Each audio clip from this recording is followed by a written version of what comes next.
Mr. Facts.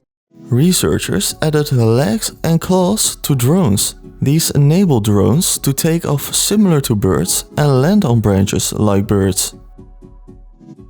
The snotbot helps gather data. It does so by flying through the blow of a whale.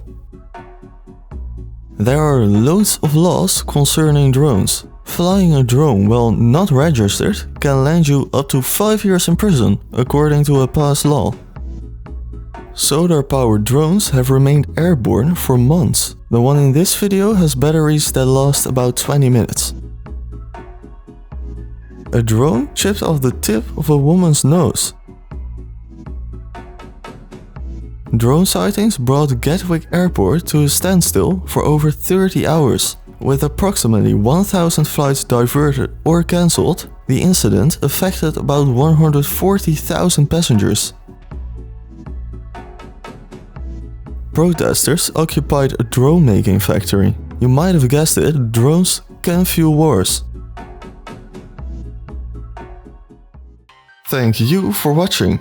Please like and subscribe for more facts, and peace.